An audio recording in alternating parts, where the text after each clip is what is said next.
Hey everybody, how's it going?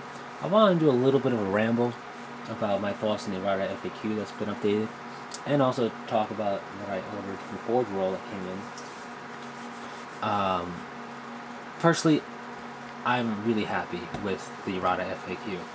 Not because I finally got all the cool toys, that's a bonus, but really because now War Gear is standardized amongst the Space Marines, and it's always a problem when well, not really a problem, always a nuisance when you have the same exact war gear. For example, Storm Shield, same name, same look as the same kit, same fluff around it, functioning differently in the hands of two different armies. It can be confusing for players, so let's say Eldar players, or people who don't play a Space Marine army but play against them, to have to, okay, what Storm Shield rules is again? It's pretty simple, but it can be annoying.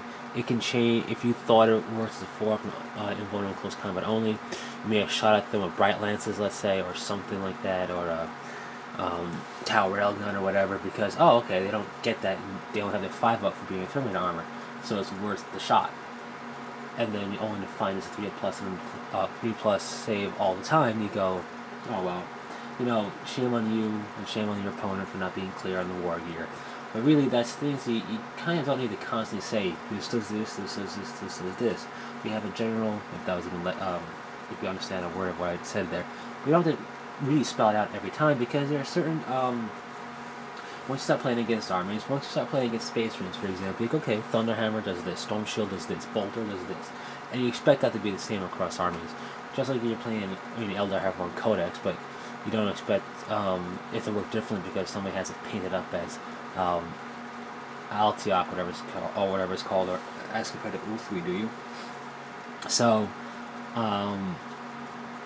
yeah, it is nice that it's finally standardized, and it can work the opposite way too. If you just played against an Ultramarine army, where they had 3+ on involved Storm Shield all the time, then you played against a Black Templars or a Dark Angels army, you may not have shot at them with your Bright Lance or your Railgun or whatever, because at those Terminators, because they have a 3+ invuln all the time, and then you finally get into close combat and find what? There's a 4+ invuln save in close combat only for you guys. It can change the tactics that you use to play against such war gear. So I just want to say that. I'm saying that because people just can't be pleased. You have the trolls out there for anything you do. You find a cure for AIDS, and there'll be a troll lighting fires and causing grief around it. But there's also those people in any type of hobby that just are never pleased, never satisfied. So I just wanted to say why I really like it, aside from getting all the cool toys. It makes this squad that I have in my army of Deathwing a little bit more survivable. It makes my Land Raider cooler. It makes my Cyclone Missile Launcher cool. So I'm going to talk a little bit about how now those updates affect Deathwing in the future. A little bit tactically, yes, and also just, really tactically, what you should take now and all that. Not what you should take now, but what you take and how it works a little differently now. Also for Battle Company, it changes things. Ravenwing, it changes things a little bit. It's just nice that it's all equal across the board, is what I'm trying to get at. Now, the Blood Angels, Space Wolf, Black Templars, Dark Angels, and generic Space Marines all work the same way, which is what they should have been doing. Yes, I do agree with some of the people out there said it's about freaking time. It is, and it's a step in the right direction. Black Templars and Dark Angels still don't have weapon skill 6 captains like the rest do, but you have to take what you can get, right? And that's really a change that really will be done, I feel, on a new codex.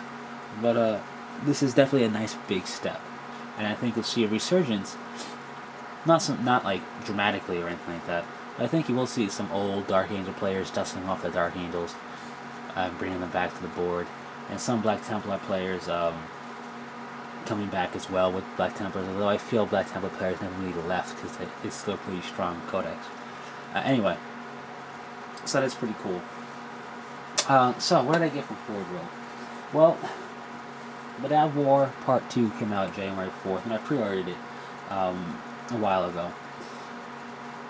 So I got that in. It's cool. It comes in a case. They put two. I think the case is while supplies last, or a limited supply, or whatever. But So that way the two books can be held together and bound together very nicely. So, ease of transport and whatnot, which is nice. It comes with a poster, just like a lot of the Imperial Armor books are coming now, and it's a huge poster. Like, they said it was a bigger poster, and I think they kind of gave you a size comparison, like, online somewhere, but I think you have to experience it in person.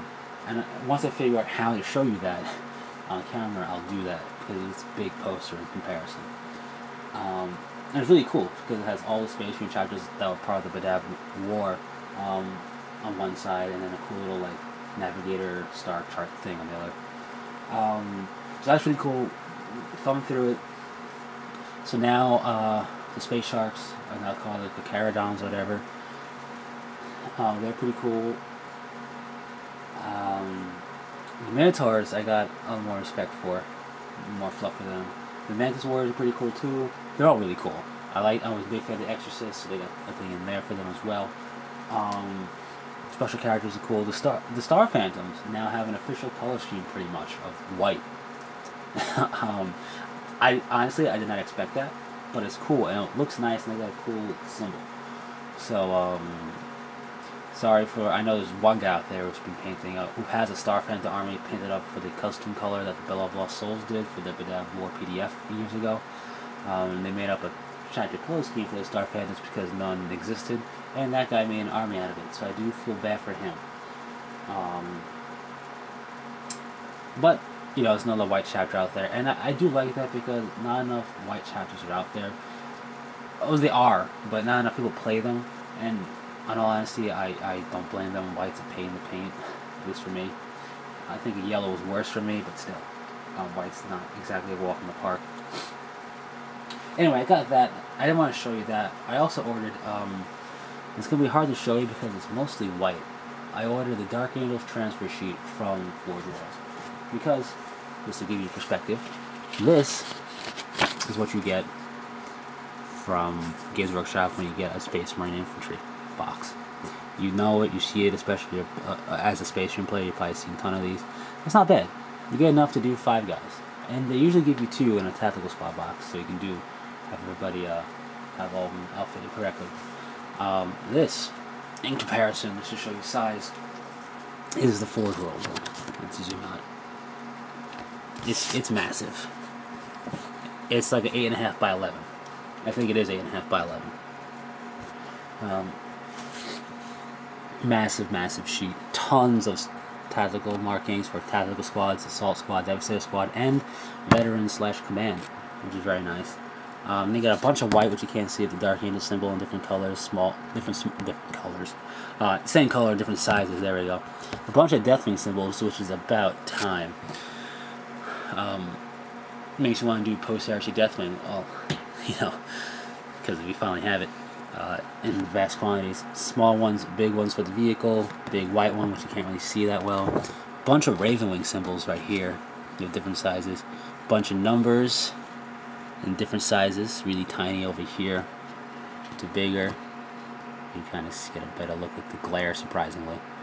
Bunch of numbers, more symbols, more Deathwing symbols, different sizes for the vehicles and whatnot. And you get different sizes down there. There you go. Sorry about this, guys. Then you get this, which is written in red and then a bunch in white. We are the Emperor's Wrath, the First Legion, the honored sons of the Sons of the Lion, or the Sons of Lion, I should say. And these are also written twice in white. So this would go on green, pretty much, and this would be for the Deathwing colored stuff. Then you get names. Dark Angel, Zykiel, pull it away really quick.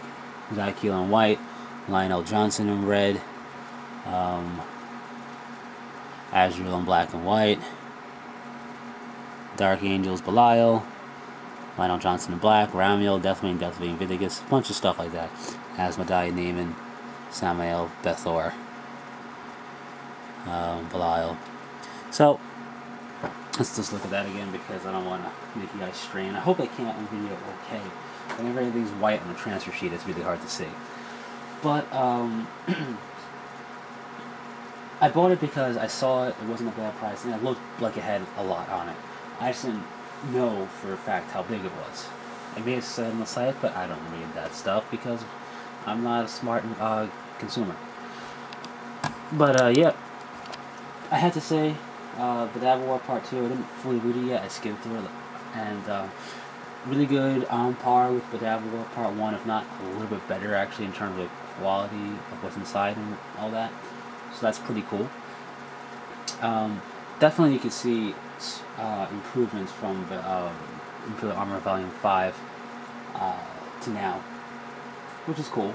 I still want to get Volume 6, 7, 8, and 9. I mean, they're actually pretty cool books to collect, although a big money sink, so obviously not something for everyone. But because of price, unfortunately.